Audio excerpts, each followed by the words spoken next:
We live in interesting times for the headlines. The devastated northern Bahama Islands were facing a fresh tropical storm on Saturday, potentially complicating desperately needed relief efforts to the shattered archipelago in the wake of Hurricane Dorian.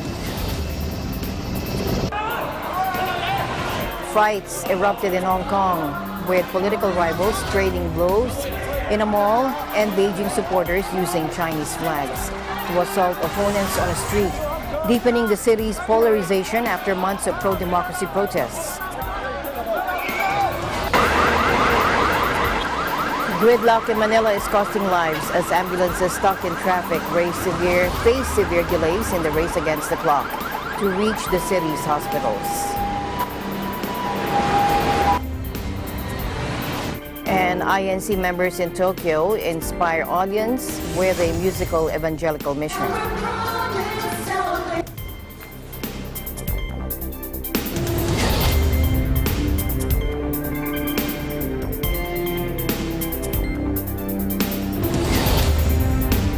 I'm Alma Angeles, wherever you're watching from around the world. Thank you very much for joining us, and now to the news.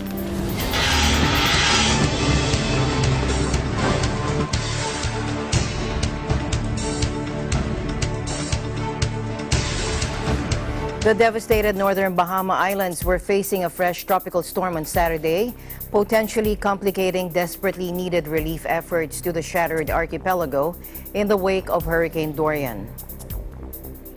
The announcement from the National Hurricane Center came after it had warned early Friday that a strengthening tropical depression was heading for the same islands hit by Dorian last week. The storm, dubbed Humberto, is expected to strengthen into a hurricane moving very near the northwestern Bahamas on Saturday before shifting to offshore Florida after the weekend, according to the Miami-based forecaster. Grand Bahama and Abaco in the path of the strengthening weather system, according to Bahamian forecasters, were among the worst hit by Dorian. Carl Smith, a spokesman for the Bahamian National Emergency Management Agency, or NEMA, warned the storm could have an impact on relief and recovery efforts on the islands. Humberto was generating 40-mile-per-hour winds, according to the NHC, and was expected to become a hurricane in 2 or 3 days. Winds of up to 60 miles per hour were expected, and heavy rainfall could bring some flooding to the already saturated islands, according to the Department of Meteorology's Director Trevor Basden. The announcement that yet another storm could lash the Bahamas came as UN Secretary General Antonio Guterres warned of the dangers of climate change during a visit to the hurricane-battered archipelago. Guterres said in a tweet he had come to the Bahamas to express solidarity with the Bahamian people and ways that they can continue supporting them. He said 75% of all buildings had been destroyed in some areas by Dorian, a Category 5 storm.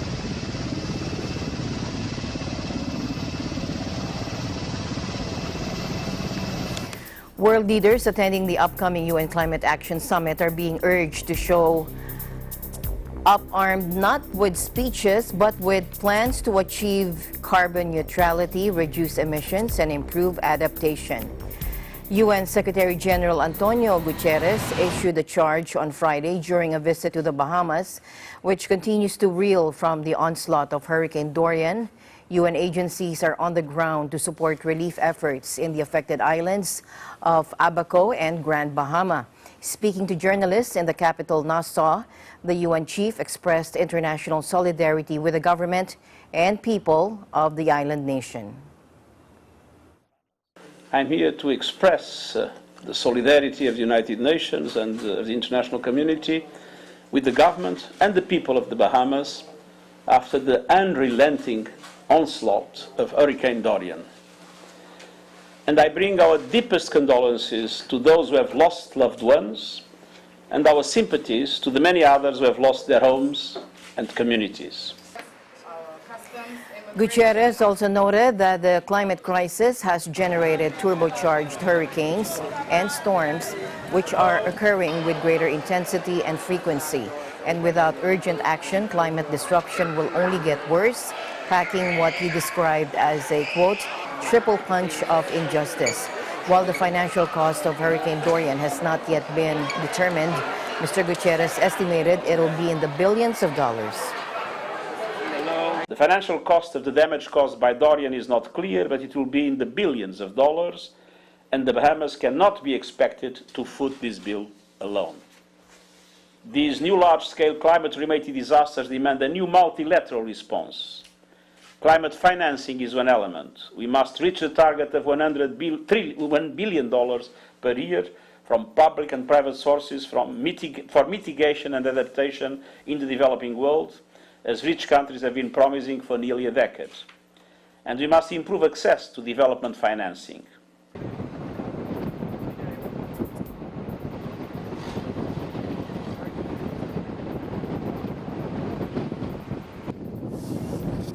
In other news, monsoon rains have inundated shelters in refugee camps in southern Bangladesh, creating havoc, the World Food Programme said as it launched its biggest emergency response of the year for displaced Rohingya families.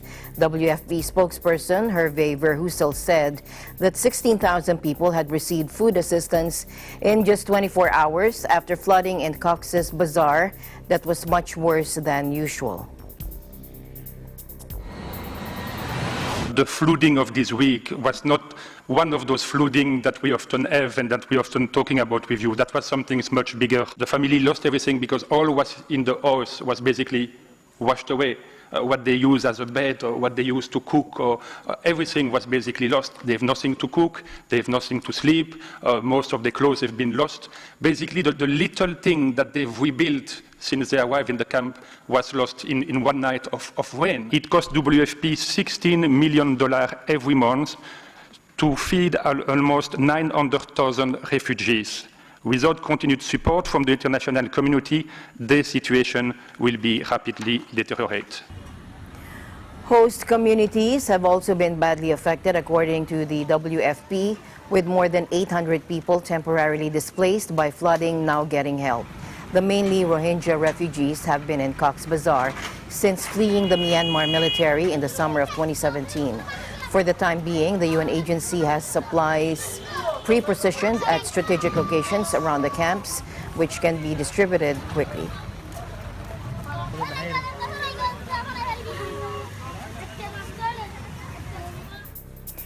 Meanwhile, Indonesian authorities fight fires that continue to blaze near the city of Pekanbaru on Sumatra Island, with flames in many parts of the country belching out smoke that threaten to choke much of Southeast Asia in smog.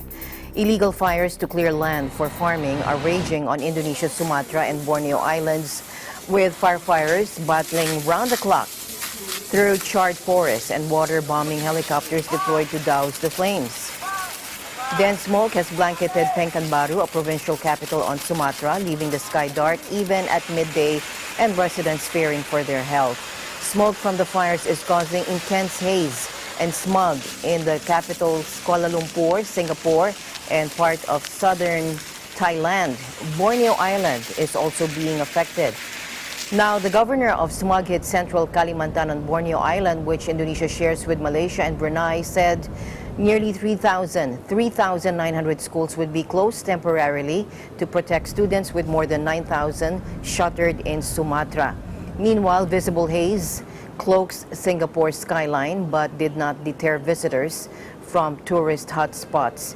The city-state's Environment Agency attributing the pollution to Sumatra, where illegal fires to clear land for farming are raging. The fires in Indonesia have sent toxic smoke floating over Malaysia, triggering also a diplomatic row. Nearby Singapore now, as you see here, has also warned residents to reduce outdoor activities.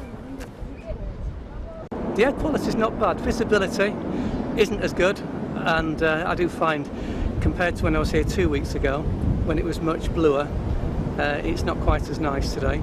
And some of my friends or colleagues maybe already prepared some masks, but for me, I think it's not that bad. Yeah, also not affect our planning to go around.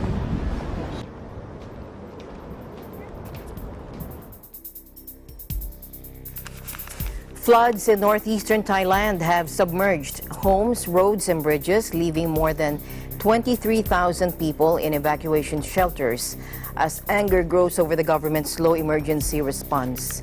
Torrential rain has lashed the country for the last 2 weeks, causing flash floods and mudslides in almost half its provinces, with families evacuated from their homes in boats or makeshift rafts. Since August 29, 32 people have been killed in the deluge, according to a statement from the Disaster Department on Saturday that also gave the number of people staying in emergency shelters.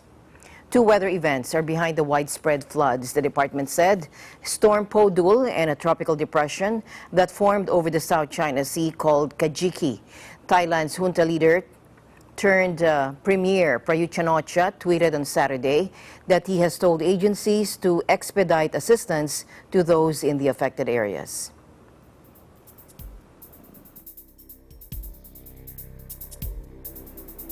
In other news, at least 11 people, many of them elderly, were killed when a fire swept through a hospital in the Brazilian city of Rio de Janeiro, as staff and desperate visitors battled to rescue patients from smoke-filled wards. Firefighters tackled the fire at the private Badim Hospital near Rio's Maracana World Cup football stadium for several hours before finally managing to extinguish it. The city's Forensic Institute said most of the dead were aged 66 or over, many of whom were in the intensive care unit. Hospital authorities said the blaze late on Thursday was thought to have been caused by a short circuit in a generator, although the city mayor said sabotage could not be ruled out. Mayor Marcelo Crivella said investigators would probe whether the fire was an accident.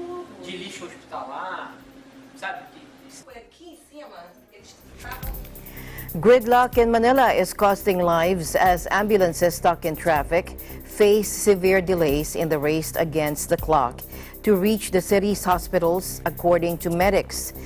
Special lanes for emergency vehicles are not in force, the infrastructure is outdated, and local drivers are often unwilling or unable to make way, a situation experts say is causing patients to die en route. Even with an encyclopedic knowledge of shortcuts or aggressive driving, such as blasting their horns or bumping unyielding vehicles, it's not always enough to arrive in time.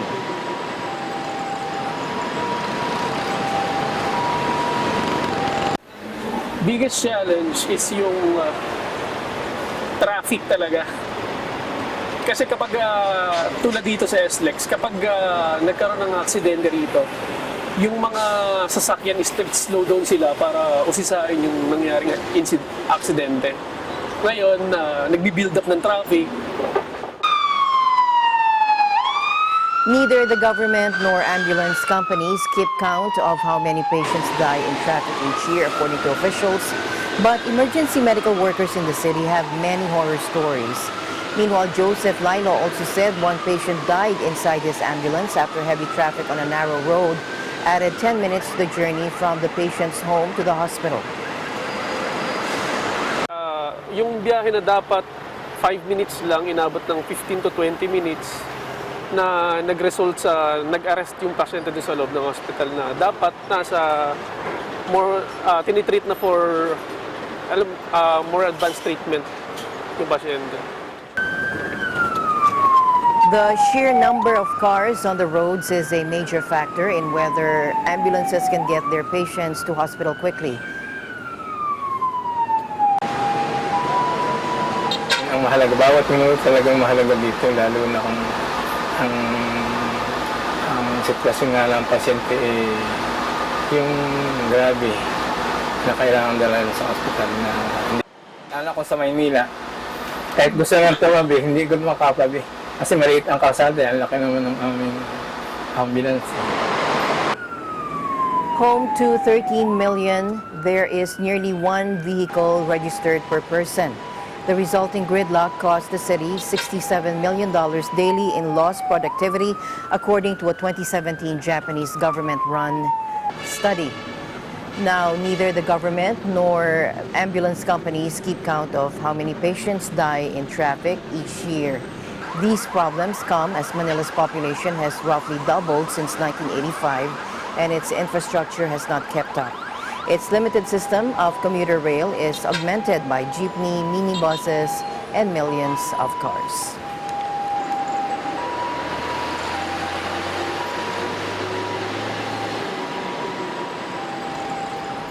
Eagle News will be right back. Stay tuned.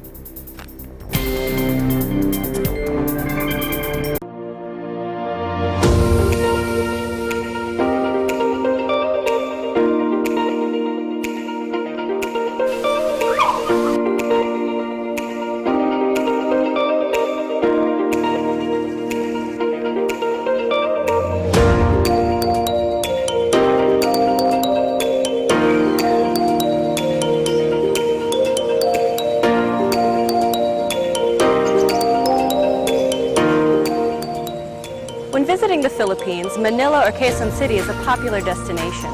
But oftentimes the hustle and bustle of the city can be more stressful on your vacation.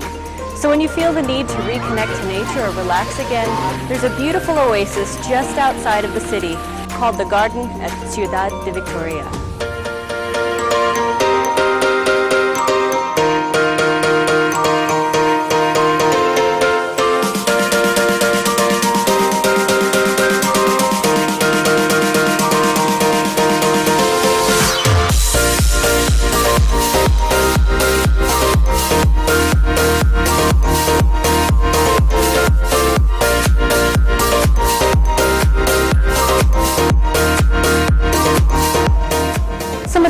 That you can see here include hydrangea, snapdragon, and stargazers. They're truly beautiful.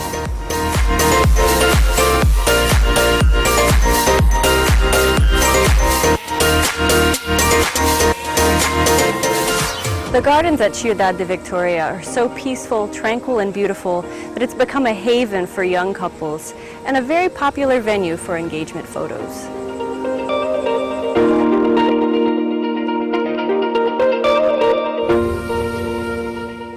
The next time you want an escape from the big city, the garden at Ciudad de Victoria is a wonderful place to visit.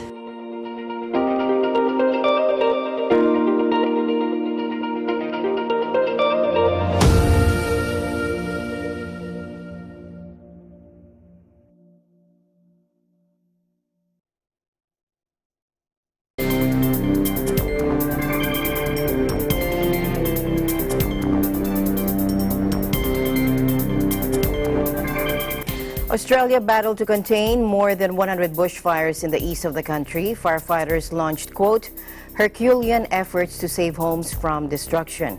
Our EBC correspondent from Australia, Emmy Capilita Roja, reports from Brisbane.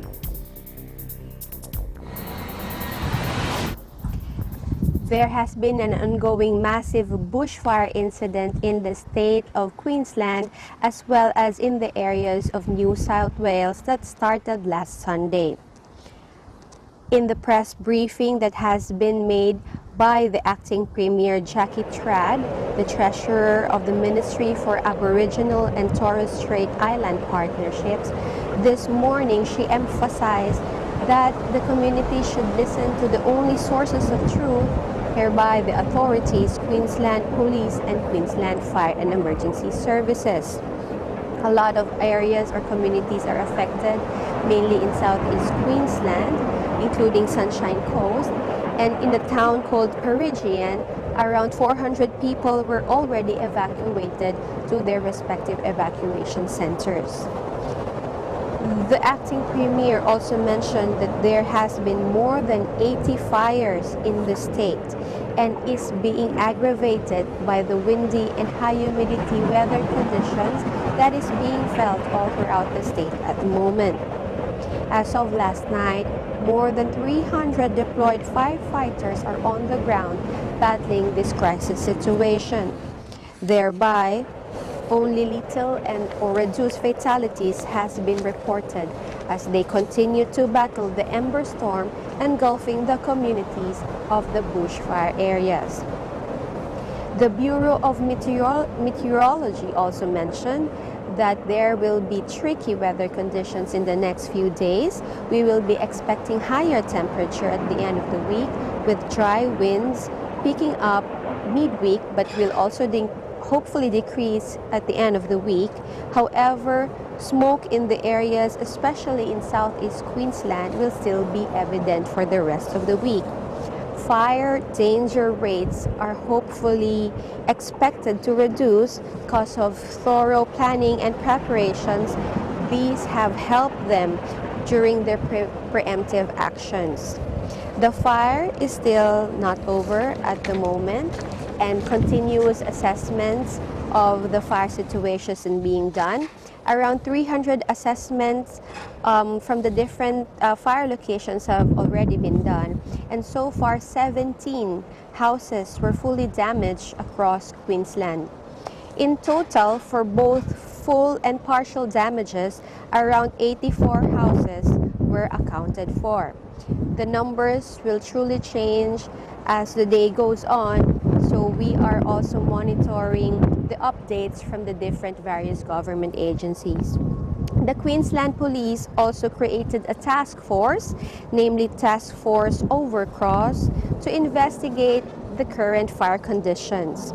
Their initial assessments include, unfortunately, children playing with fire that has costed the damaged properties brought about by the bushfires.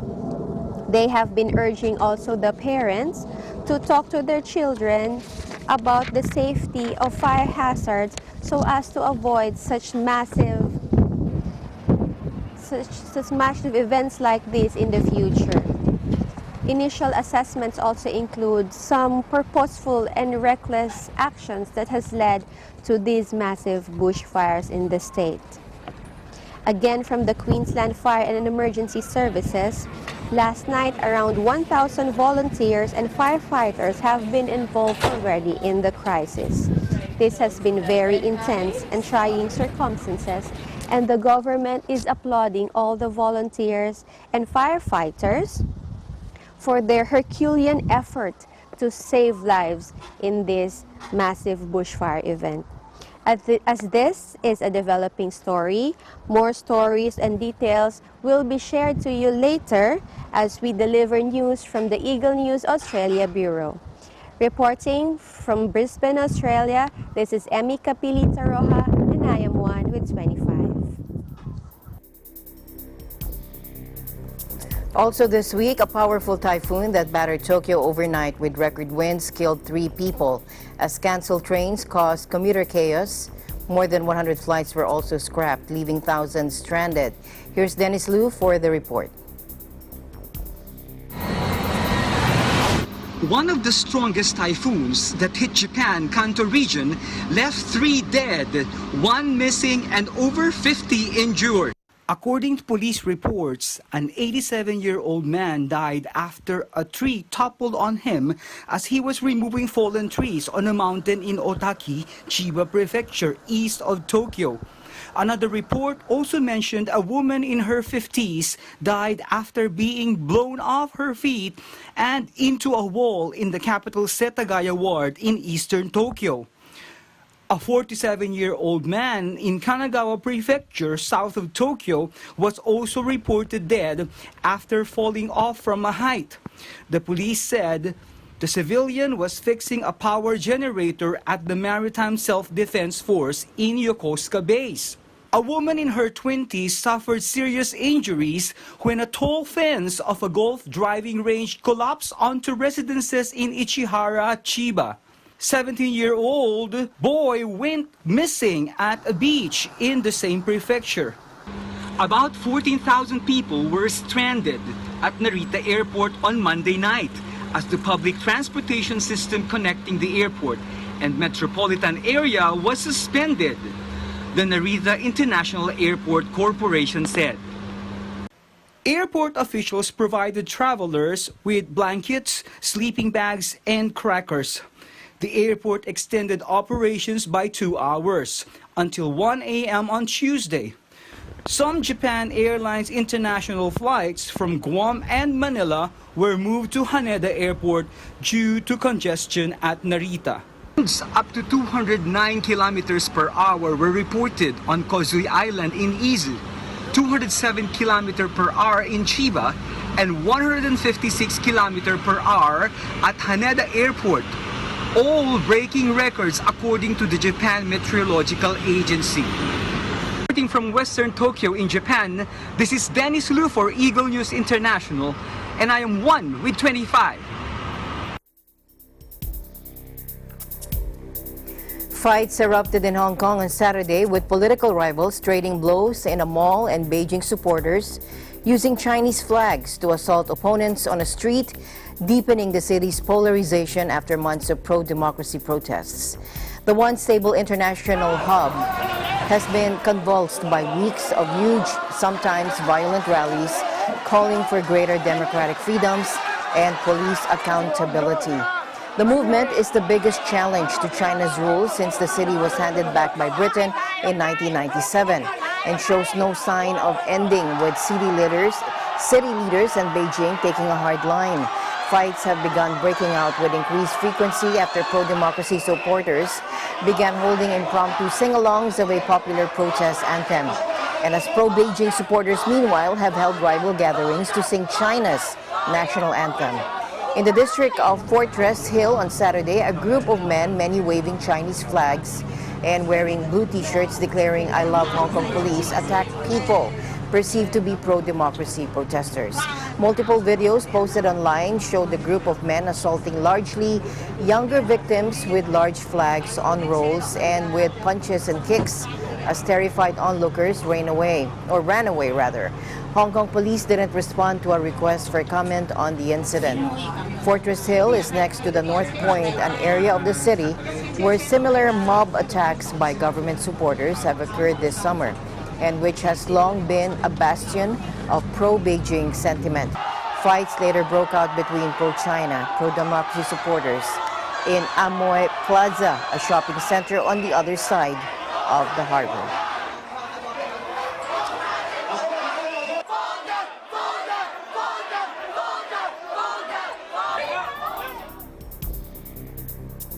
Thousands of Hong Kong pro-democracy activists used torches, lanterns, and laser pens to light up some of the city's best-known hillsides on Friday night in an eye-catching protest on Friday evening, which marked the start of the Mid-Autumn Festival. Take a look.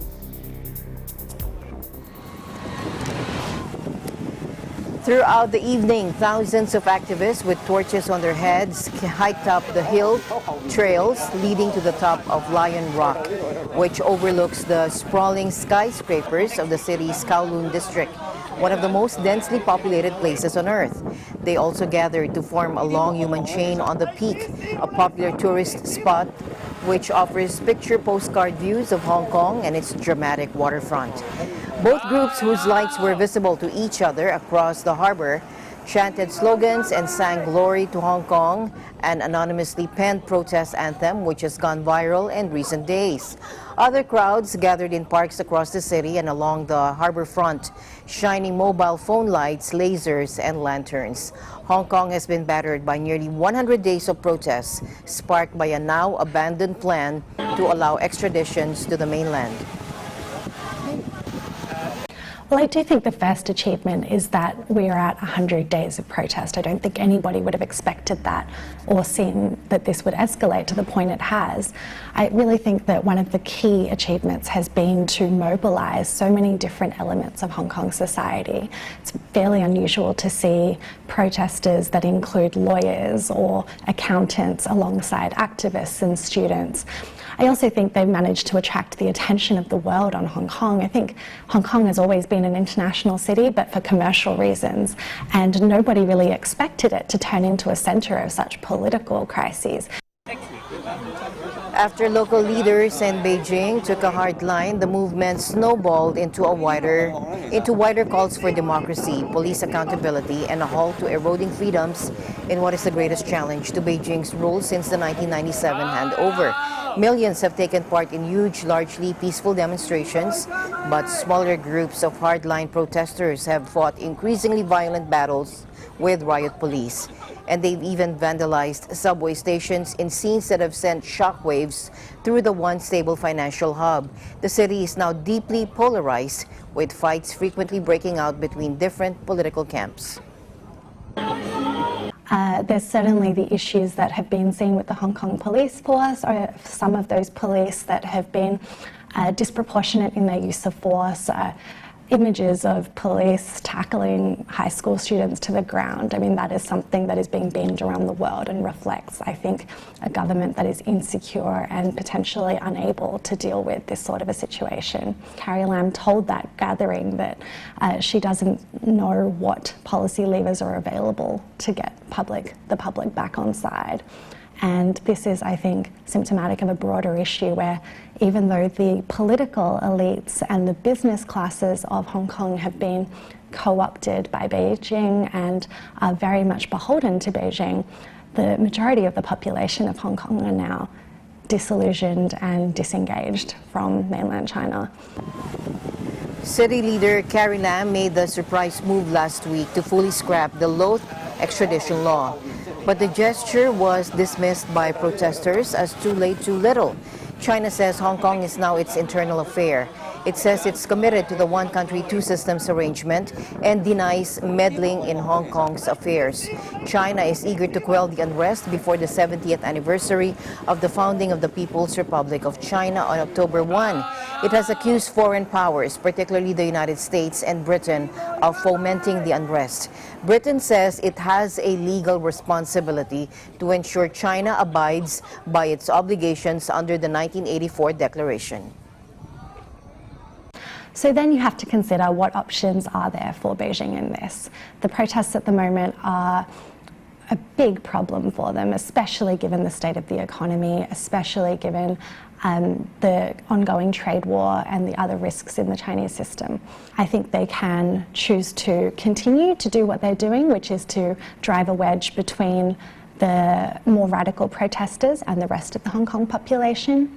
They can continue to try to rely on the city's elites to present a more positive image of one country, two systems, and hope that that message is more effective than that of the protesters. They could potentially do more to increase the capacity of the Hong Kong police and try to provide them with more resources and training even. So there are many things they could do before they send the People's Armed Police in to quash this. And I do think that they will look to exhaust all of those options first.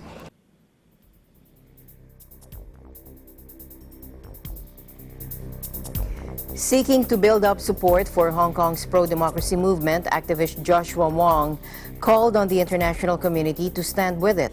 Take a look. But the reason for no matter Brian and I travel to New York and also will visit Washington, D.C. to the Capitol Hill next week is because we hope the voice of Hong Kong people could be heard not only in Hong Kong but also in the international community. 5 years ago, I was recognized as the leader of Umbrella Movement. But now it's the leaderless movement and faceless movement without any single individual leader that could represent 2 million people. I am really glad and also impressed by I'm not being the leader anymore. Because in this leaderless movement, lots of facilitator with more self-initiative and also organic way to keep the momentum of our movement. 5 years ago, we continued the movement for 79 days. It's kind of legacy, but not a victory. Now we continue the movement for almost 100 days. I just hope through our visit to US, we are not only pushing forward of the Hong Kong Human Rights and Democracy Act and the Protect Hong Kong Act to urge US government and Congress to show the support on Hong Kong democratization and stop the export of riot happening to Hong Kong. But more important is not only seeking bipartisan support in the Capitol Hill, it's more important to have more people around the world who stand with Hong Kong.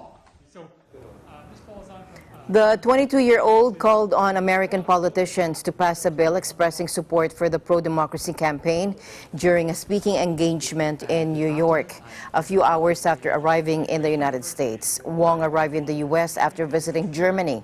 Beijing summoned the German ambassador this week after Wong met Germany's foreign minister. Wong is due to attend a Tuesday congressional hearing in Washington on the Hong Kong Human Rights and Democracy Act of 2019.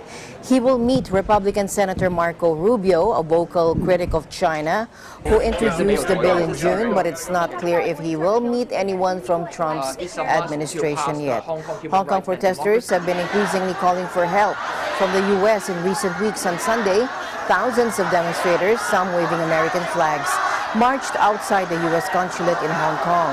China has regularly accused external forces, notably the United States, of being behind the unrest in Hong Kong, an accusation foreign countries deny.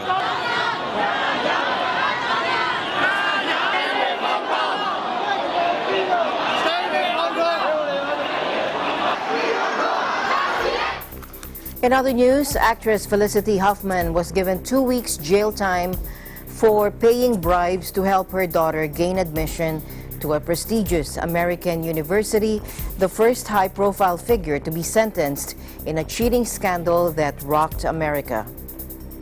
The Desperate Housewives actress, wearing a navy blue dress and cardigan, looked ashen-faced as she left the federal courthouse in Boston, Massachusetts, clutching the hand of her husband, actor William H. Macy. Huffman, 56, was the first parent to be sentenced among 50 people indicted in an elaborate and wide-ranging scam to help children of the elite secure places in top U.S. colleges. The Oscar nominee pleaded guilty in May during a tearful court appearance to paying $15,000 to boost her daughter's SAT college entrance exam score. Now, Judge Indira Talwani told Huffman it was important to send a message to other parents that they can't use their wealth to cheat more deserving students. The judge said Huffman can rebuild her life after serving the sentence, which also includes a fine of $30,000 and 250 hours of community service. After this, you've paid your dues, she said. Huffman apologized then to the students and parents and said she accepted the judge's decision. The crime is punishable by up to 20 years in prison and a fine of as much as $250,000. The scandal erupted in March when the ringleader behind the scam, William Rick Singer, admitted running the elaborate system, which ranged from cheating in entrance exams to bribing coaches to help non-athletic students get scholarships. Authorities say he was paid about $25 million to bribe coaches and university administrators. He has pleaded guilty and is cooperating with authorities. Meanwhile, actress Lori Loughlin from 1980s 90s sitcom Full House has also been accused. She and her husband have pleaded not guilty and are awaiting trial.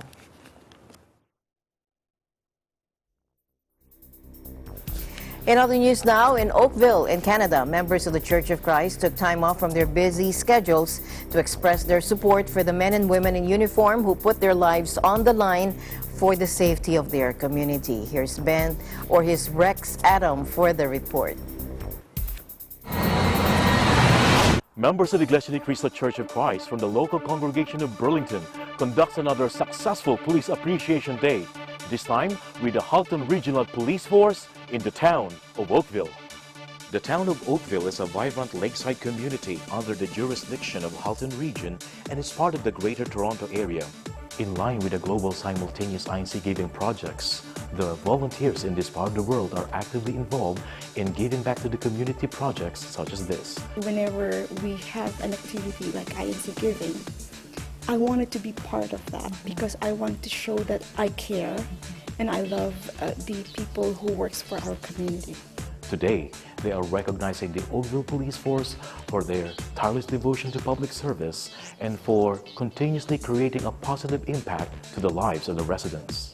They do so much and it goes unnoticed many times by a lot of people. And we want to recognize their efforts, their bravery going out there and making sure that the communities are safe. And we're here to really thank them. Led by resident minister Brother James Lajeras, the volunteers visited the Oakville Police Station in order to present the Certificate of Appreciation along with the lovely gift baskets and God's Message magazines to the police representatives of Superintendent Nick Milanovich and Operations Inspector Dave Stewart. It's a wonderful thing that you're doing, recognizing people, helping people, charity. It's a very important thing, and it really touched our hearts that you wanted to help spread that message to us. Thank you. For the appreciation that they have received today, this is what the officers have to say. I think it's great. We live in a time where relations between the community and police are sometimes strained, a lot of misunderstanding. So to get some appreciation from the community and some interaction on a personal level is really good. It's really nice to have someone from the community, a whole group of people from the community reach out and express their appreciation. It's not always the case with the public that we hear their thanks, but it's really nice to know that our work's appreciated. After the presentation of gifts and certificate, the officers delightedly showed the volunteers the newly upgraded community room and their state-of-the-art vehicles, while answering the curious questions of the volunteers. The volunteers, on the other hand, shared the many activities that they do in various parts of the community. The visit was short yet very successful, as both groups got to know more of each other's contribution to the neighborhood. The volunteers so much love this giving back to the community projects that they're already looking forward for the upcoming ones. So what's next for INC giving volunteers from the local congregation of Burlington? Let's find out. Please stay tuned. For Eagle News Service, this is Rex Adam, your Canada Bureau.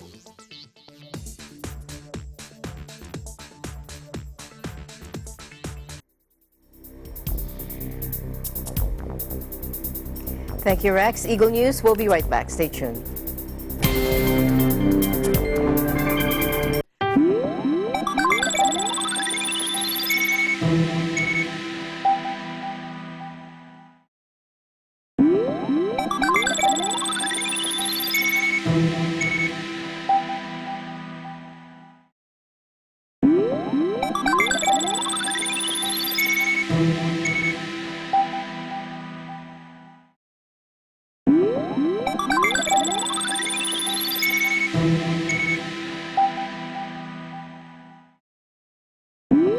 Hi, I am Teacher Sally, and this is Kid Kwento, one of Net25 Kids' online shows. Kid Kwento is now on TV. You can watch us every Monday, Wednesday, and Friday at 4 to 4:30 p.m.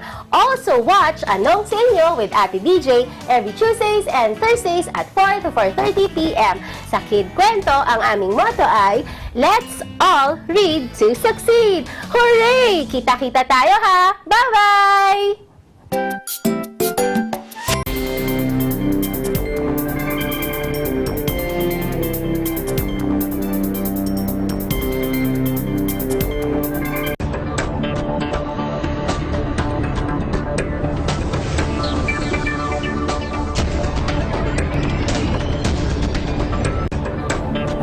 The British Home Office released its latest statistics showing that 1.5 million EU residents in the UK have already applied to the EU settlement scheme in order to get residency status after Brexit. But while the government had promised that the process would be easy and that every EU resident would be allowed to stay, some of them are experiencing difficulties and see their right to a permanent residency status denied. Dutch lawyer Baina Gayadin, resident in the UK for 20 years, is one of them. She had to send dozens of documents and insists on recognition of her right to stay. So I went along with the system and provided 60 pages of bank statements and 5 years of council tax. Within 20 minutes, I got a message saying, "Thank you for your message. Your records are not sufficient to show you've been here for 5 years." And it's like, I don't know where to go now. I mean, what else than the information you've identified in your own list can I show? It seems unbelievable that the computer and all the checks that the government could make would come back to say that people like me don't exist. It's not something you would expect. So there will be people who do not have national insurance number, children in care. I mean, there's lots of people who will end up with a denial when they ask for settled status. I live in a house with 4 people, my husband and 2 children, and I'm the one singled out, whereas I've lived here longer than my 10-year-old daughter. So why me, not her? Or, why me? And I felt kind of picked on, and it's like, well, I'm treated differently, even though as an EU citizen I should not be discriminated against. And I felt in a way discriminated because of the way I had to provide evidence that others do not have to provide. The British government, which has vowed that EU nationals living in the UK can stay, is adamant its so-called EU settlement policy is working as intended. Brandon Lewis, an Interior Minister, said he was delighted with the scheme and pointed out his department was now processing over 20,000 applications a day. I'm delighted with the scheme. I mean, having over 1.5 million people now have processed that scheme in just about 6 months. I think it's fantastic. It's great to have so many people apply, and I would encourage people to apply, but also bear in mind people have got till at least the end of December 2020, so it's still a very, very long time. Sometimes people have made a mistake, and as soon as we're aware of the case, that resolution team have contacted them, helped them, and we've got their status approved. In other situations, as you said, sometimes people haven't been able to evidence that they've been here for a long time. So again, our resolution team will work with them to get that evidence so they can get their set of status approved. Well, at the moment, as I say, we've got about just over 1.5 million people have applied for this process. And as we stand at the moment, only one person has been refused status, and that was for criminal records. And it was quite a serious criminal record issue. The three-step process involves applicants uploading documents to prove their identity, how long they've been in Britain, and any criminal convictions. EU citizens able to show they have lived in the country for more than 5 years will be granted settled status, letting them remain indefinitely.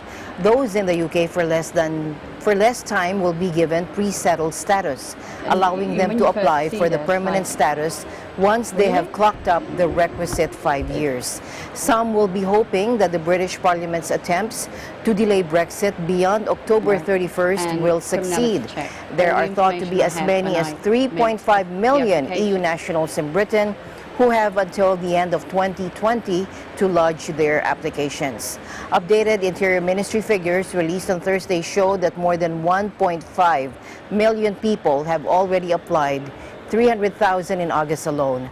However, advocates for EU citizens in Britain were critical of the system.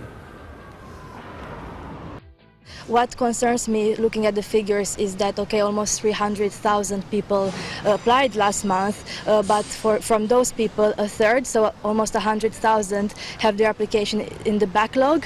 So there's a backlog of almost 200,000 applications. This means cases that are not solved so far, that people haven't gotten their status because of various reasons. The bottom line is everyone was promised the same. So just saying, oh well, you know, the majority of people are fine because, you know, they had a straightforward record, or they didn't, you know, it didn't take too long for the applications to be completed. It's not, you know, it's not really the point, because everyone has to be fine, because everyone was actually promised the same rights, and this is what was promised.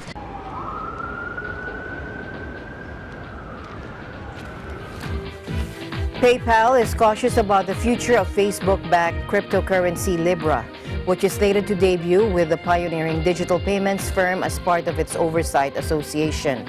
International outcry is mounting over Libre, with central banks, governments, and regulators railing against Facebook's upstart cryptocurrency and questions over how it would be regulated.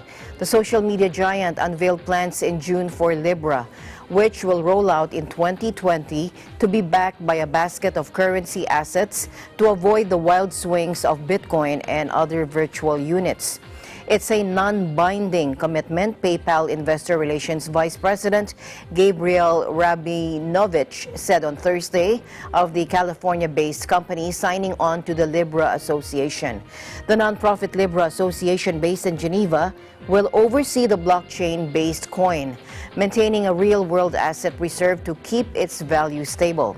Facebook envisioned Libre as a new global cryptocurrency, pledging to deliver a stable virtual money that lives on smartphones and could bring over 1 billion unbanked people into the financial system.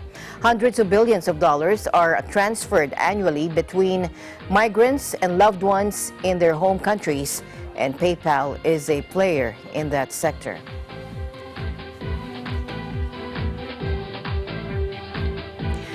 Disney chief Bob Iger resigned from Apple's board of directors as the companies are poised to launch rival online streaming services, according to a filing Friday with U.S. regulators. Iger's departure came the same day that the iPhone maker announced that its Apple TV Plus subscription service, with a budding library of original content, will go live internationally on November 1, according to paperwork filed by Apple with the Securities and Exchange Commission. Apple unveiled iPhone 11 models this week with a price cut for the most basic models, while also laying out plans for streaming and gaming services as it bids to weather the slump in the global smartphone market. Apple TV Plus service will launch on November 1 in more than 100 countries at $4.99 per month to compete against streaming giants like Netflix and Amazon. It promises a powerful and inspiring lineup of original shows, movies, and documentaries. Apple also said customers who purchase an iPhone, iPad, Apple TV, iPod Touch, or Mac will get the first year of the service for free. As for Disney, its Disney Plus online streaming service will launch on November 12 in the US, Canada, and the Netherlands before rolling out worldwide. Its vast lineup of films and television shows will include 3 live-action Star Wars series, including Ewan McGregor's return as Obi-Wan Kenobi.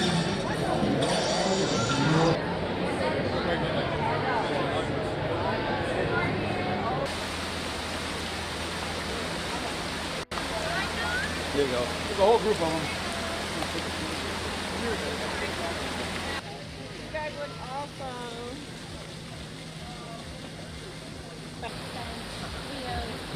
Eagle News will be right back. Stay tuned.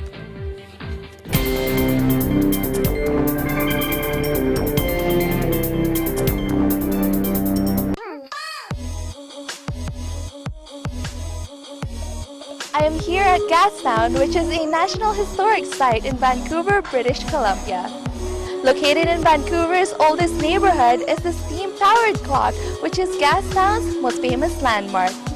Make sure to tune in to Digital Nest every Tuesday and Thursday at 7:30 p.m. I am Lou Aquino, EBC correspondent, and I am 1 with 25.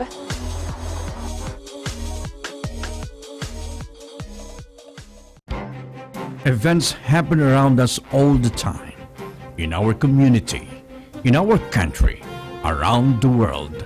Events that affect people, move communities, or simply inspire us. Interesting events that people need to know. In these interesting times, we continue to be a competent partner in delivering news about these events. Fast, accurate, balanced. Eagle News, because we live in interesting times.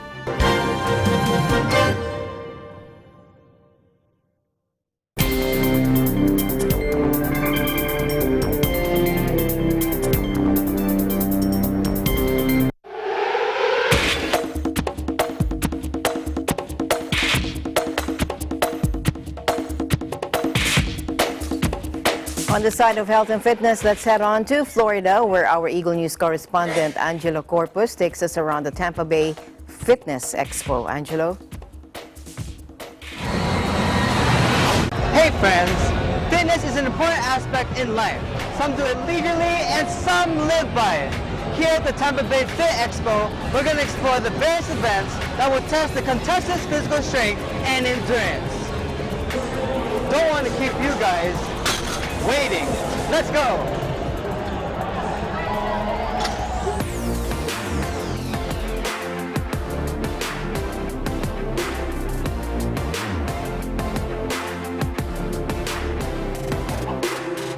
On its 3rd consecutive year, the Tampa Bay Fitness Expo kicked off at the Tampa Convention Center, displaying various athletic events and dozens of fitness vendors and exhibitors.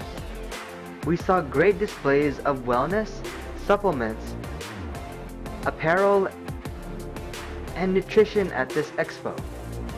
There were even vendors that offered attendees a chance to win some swag. I checked out the Hang Challenge sponsored by Rally Point Nutrition. Depending on how long you could hang on the pull-up bar, they would reward a challenger a certain amount of free items. My result? 1 minute and 4 seconds. So no swag for me. In this expo, you couldn't go thirsty because there were vendors that were generous in giving out energy drinks. When I asked what the catch was, there wasn't any. So I did a little bit of stocking for the fall. Even though there were some perks to attending this event, what made this expo stand out were the various athletic competitions. The Tampa Bay Air Classic, which is Tampa Bay's original USA weightlifting competition, showcased some elite powerlifters.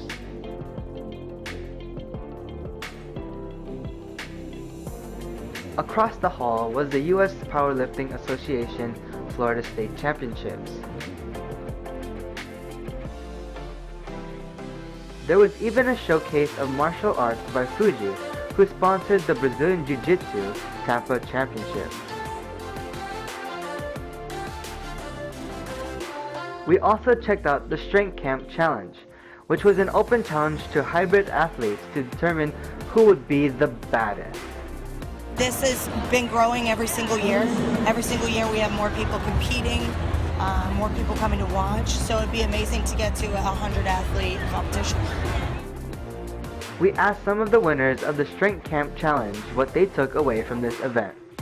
Everybody has a day one. It just doesn't happen overnight. It takes a lot of work, time, and patience. You just got to start. If you're interested, find a gym that has credible coaches that know what they're doing, know how to make it fun, and it has to be something that you want to do, but you got to do it safe. But take it one day at a time.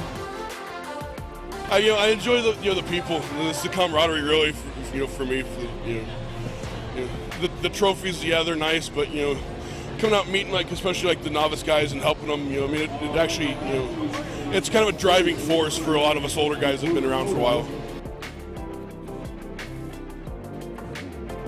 Till the next fun feature, signing off from Tampa Bay, Florida, I'm Angelo Corpuz, your EBC correspondent, and I am always 1 with 25.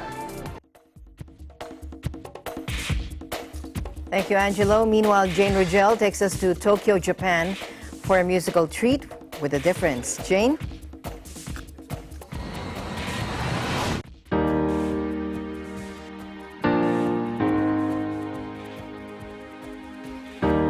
There is no better way to experience the joy of music than attend a live musical performance. Indeed, music filled the night air as several Filipinos, Japanese, and other nationalities gathered in Sagamihara, Kanagawa Prefecture, south of Tokyo, for a musical program organized by the members of the Iglesia ni Cristo in Tokyo, Japan. The musical show, dubbed Musical Evangelical Mission, is one of the Iglesia ni Cristo's events to celebrate Brother Eduardo V. Manalo, the church's executive minister's 10th year of successful leadership. Kapatid na Eduardo V. Manalo, ang buong distrito po ng Tokyo, Japan ay nagpupuri at nagpapasalamat sa Panginoon Diyos at bumabati po sa inyo sa pagsapit ng ika-10 taon ng mabiyaga, matagumpay at makapangyarihang po ninyong pamamahala sa buong iglesia. Church members from various locations surrounding the Kanto region portrayed originally composed Christian songs through choral. Let us welcome the brethren from the locale of solo and duet singing, as well as interpretative dances for propagation purposes. The most awaited Iglesia ni Cristo Musical Evangelical Mission brings nearly 200 brethren from different locales and prefectures in Tokyo, Japan. The church's Japan district is also celebrating its 9th year founding anniversary in Tokyo. Church members treated their families, friends, and non-Iglesia ni Cristo guests to a relaxing night of musical performances. The night ended with everyone gathered in front of the stage for a video greeting to the church's leader. Here at Sagamihara Civic Center, the Iglesia ni Cristo members expressed their joy in performing and sharing their faith through original Christian music. This is Jane Rohel reporting from Tokyo, Japan for Eagle News International, always one in Taiwan.